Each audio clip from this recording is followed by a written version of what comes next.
everyone. Welcome back to this new video.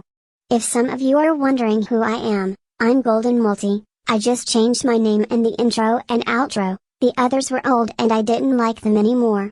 Now my name here on YouTube is Neverland, and I believe I will keep it forever. So, since I've been homesick with a cold for 2 weeks now and my brain is running out of oxygen and can't think much, I wanted to make another video on the unpopular opinion on K-pop, this time though, taken from Reddit and not Instagram. As you have understood, these opinions are not mine, I will answer only if I agree or not. Let's start. K-pop is the reason for, has contributed in large part in young girls, having eating disorders. I agree partially. K-pop in some aspects is much deeper than we think. At the end of the day we all know that the music we listen to is not just music. The road to becoming an idol is very tough, a perfect audition to get in, going through a long training period that can last for years, being literally controlled by the managers and CEO, practicing singing, dancing and rapping 24/7, and finally, diets. Which I don't exactly call diets because what idols do is not diet, that's called fasting and it's not the same thing.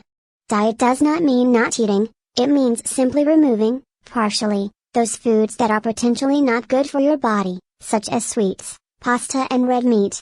Some K-pop fans are very insecure and sensitive when it comes to their bodies, and seeing bodies, especially female idols, could create unhealthy ideas in their head, indirectly, telling them that they are imperfect. But I believe that it is not right to always blame things for our insecurities. I too had a past with insecurities, and fortunately thanks to BTS I got out of it, because they made me realize that the problem was me. All these problems were in my head and I solved them, becoming the confident, bitchy and straightforward person I am today. I have never looked at female idols, being a female myself, as an example to follow in their bodies. I mean, it is not difficult to understand that what they do is dangerous. I have my body, which is different from theirs, therefore I need different things. Don't always stick to these ideas, because the truth is, you'll never be like them.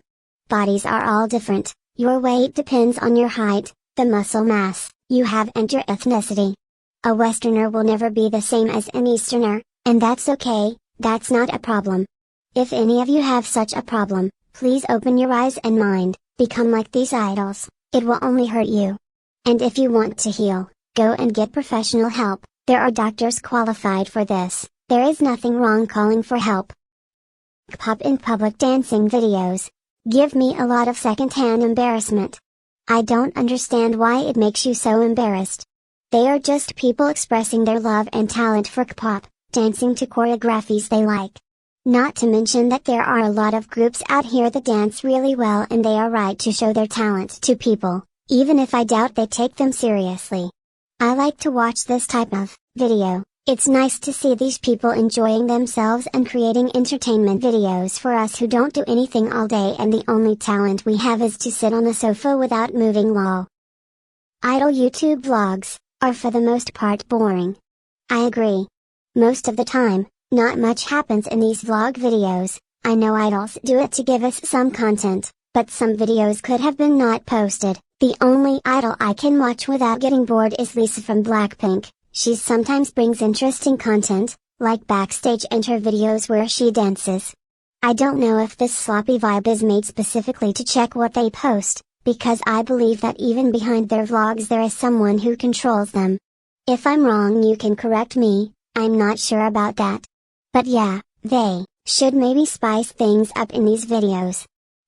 I prefer to read critical takes of groups I like, over appreciation posts, provided they are done in good faith. I can understand from one point of view why you do it, but on the other hand I don't understand. Searching about the groups before following them is fine, maybe this way you save yourself some nasty surprises, but my question is, you read the criticisms made by whom? Because if you trust the criticisms of K-pop stans, then you are on the wrong track. Many of them can only tell if someone has a nasal voice or not, if you have flow when you rap or not and if you can move when you dance. It is not much to rely on and then, as I have said many times, groups know where they need to improve, they listen to criticisms up to a certain point. I just wish I know what this person really meant by saying this, I guess we would never know. I would prefer if groups performed B-sides, or something different, at year-end shows, award ceremonies. I agree 100%. It's one of my hidden fetishes. Hi. It would be refreshing to see a B-sides, pop or ballad that is, rather than the usual title track, which is already performed to music banks many times. I don't find them boring, in fact they are truly enjoyable and some performances are really iconic, but a little more diversity with tracks could make a difference. I dislike birthday lives. Honestly? Yes, they are boring, but what I said about title vlogs goes with this opinion too. If there was some funny or happy moment, I usually go to Instagram and watch it. I don't want to spend my times watching a vlog where I can't even understand my idol speaking. It's frustrating. I stand based on potential rather than talent. I didn't quite understand what op meant, so I went to read the entire opinion and it doesn't make sense. In short, op basically said this: when I choose a group, I do it by seeing if they have potential, if they can give more. When this group reaches the limit of their potential, I don't stand them anymore, because I no longer see anything in them. I am speechless. It seems to hear those pop fans, when a group they stand becomes famous, they stop following them because they are not the same anymore, and honestly I don't understand how this person can enjoy the group, if op knows they have to unstan them later for such nonsense. Already the beginning does not make sense. In short, if this is the case, why don't you follow all the groups? They all have potential to demonstrate, and in my opinion, the potential never ends. It's not just limited to the idol's abilities, but also in their ability to try music genres and tell something through it. So you cannot stop following a group just because it has reached the potential, simply because, first, it is meaningless, second, because the potential is infinite. You don't have to stand 362,849 groups, you can also not follow any of them and listen to everyone generally. Believe me, it's possible, but the way in which op chooses their groups makes me angry. It's like throwing them in the bin as garbage after using them. Lottie Da is my least favorite Everglow title track. I don't agree. Lottie Da is probably the best Everglow title track to me, followed by First. This comeback was something refreshing and new, one of the best of 2020. The outfits, the MV, the colors were simply elite. There is not a single girl group that can be considered good feminist representation. Before I say whether or not I agree with this opinion, first I want to make you understand how feminism is viewed in South Korea. Let's start with the fact that South Korea has always been an extremely male-dominated country. Women were used only as a means of exchange for marriages and to have children to keep dynasties going. The first feminist movements were born around 1910, therefore very late compared to other countries in the world, such as the United Kingdom, where women already in 1700 were fighting for equal rights.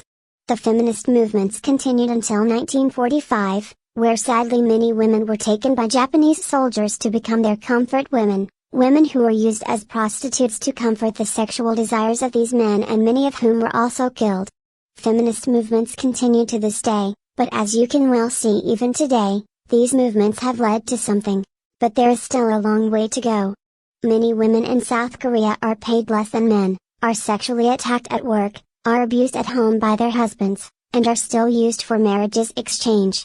The feminist movement is not well regarded in Korea, not only by men, but also by young boys and girls, for a reason that I find rather sad and primitive. They see feminism as a kind of elevation of women over men, when in fact, it's just a movement to be treated equally like everyone else. And I'm sorry to see young boys and girls against this movement, when they should be the ones to join it. Men in South Korea feel threatened by feminism, they are afraid of losing their manhood, their power. They came up with this excuse to spread a false belief among people, and that includes girl groups, as well. If any girl groups would come out as a feminist, they would be heavily insulted and would lose a lot of their popularity and people's respect would disappear. If I'm not wrong, there are already some feminist idols, but sadly they too have been insulted for taking part in this movement. What do I think of the op's opinion? They are right, I agree, it is true, no girl group can be considered as a true image for the feminist movement. But because they can't, not because they don't want to. and I'm sorry that they are in this situation, because if someone does not take this matters into their own hands and makes people understand that feminism is not a bad thing at all, maybe everything could change. But to make a revolution, first you have to start it.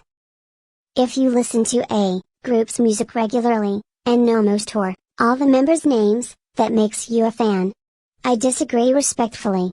To be a fan of a group, you don't have to necessarily listen to their music regularly every day or know all their names. People like me, who have trouble remembering even their own name, knowing the names of all members could be a problem, especially when groups have a large number of members.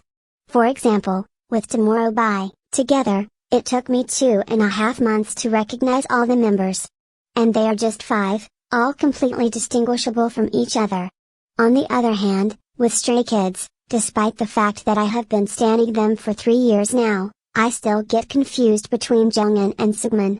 With CLC, I still don't know all the names of the members, but I love their music and I support them, for that reason. The important thing for me is to support the group despite everything. Being a fan doesn't mean knowing everything about the group you follow. And not even the first reason you gave is good, forcing yourself to listen to a group music every day to make yourself believe that only in this way you can be a fan of the group. It is not fun and becomes an obligation that in the long run, in my opinion, distances you from the group.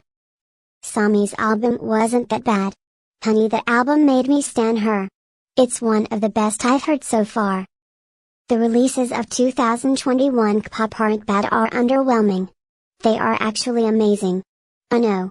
Excluding some songs that I really enjoyed such as, La Lisa, Permission to Dance, Zozo and many more, 2021 releases were actually boring. NCT isn't one group, they are 3 separate groups. Agree. Now, I'm not a fan of NCT, I'm just a casual listener, but as an external viewer of the group, I can tell you that I don't perceive NCT as a whole. I don't know what SM is doing with them, but I barely see them all together. The last time they had a comeback was in 2018 or 2017, I don't remember correctly. I would like to see them together more, because their music is actually amazing and their choreos are great.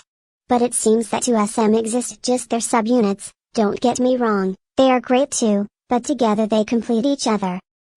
The next opinion is a bit long, pause if you want to read.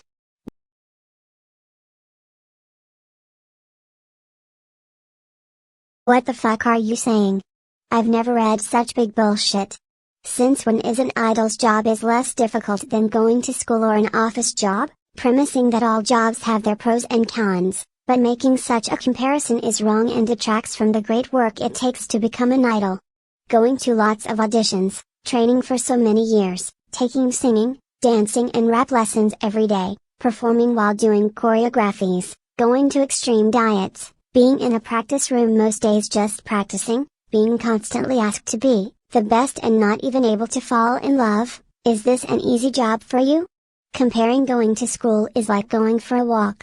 You have to go to a structure for 5 or 6 hours a day and then go home, and you can even have fun and hang out once you're done. What's difficult about this? You shouldn't have even named office working. You stay at a desk all day working on documents or computers. The work of a K-pop idol is difficult, and if you really don't believe it, go and try it yourself, then come and tell us if you had fun. And the last part of the opinion is no sense. In K-pop you have to work, regardless of whether you are rich or not. I don't care to vote, stream or buy albums. That's up to you. I enjoy buying albums for the merchant side of them. I also like to stream, it helps me to enjoy and know the song more, and the same goes for voting. But if you don't, it's okay, I just like being in a competition. The use of, they are still rookies, as an excuse for bad stage presence or skills, doesn't make sense. I don't agree. That excuse becomes an excuse when people indulge or use it even after years that the group has debuted. If you are a beginner, it is natural that you cannot be at your best. The first few times you perform live it can be difficult, believe me. I had done many concerts and sometimes it happens not to be perfect, also because it is impossible to be. There will always and inevitably be mistakes. The important thing is always to do your best, and I'm sure that rookies will evolve too. Give them time. I don't like his voice. I'm sure people is coming at you right now lol. I don't agree nor disagree. She is a great singer, with an excellent technique. I'm quite neutral about her voice. It's really beautiful, but it's not unique and to me it's too nasally. I prefer full-chested voices. If you don't like it, it's okay, we can't like everything. Net should make more idol survival shows. No, God! Blackpink should not be getting involved in politics. If you don't know what the op was talking about, they are referring to their global warming campaign to help the planet. So, first, where is the politics in this? Global warming is not a political problem, but a general one and it affects everyone. And if they wanted to get into politics, I don't see what's wrong with it, as long as they know what they're talking about. I don't care about concepts. Me, too my friend. It's true, we are attracted to some concepts more than other ones, but what matters the most should always be music. For example, I prefer girl crush concepts instead of the cute one, but I still like songs that have this concept. Okay everyone, that's all for today. I enjoyed making this video and I hope you liked it too. Comment down below if you agree or not with these opinions. Leave a like and subscribe if you liked the video. I will see you again in December with a new video. Bye.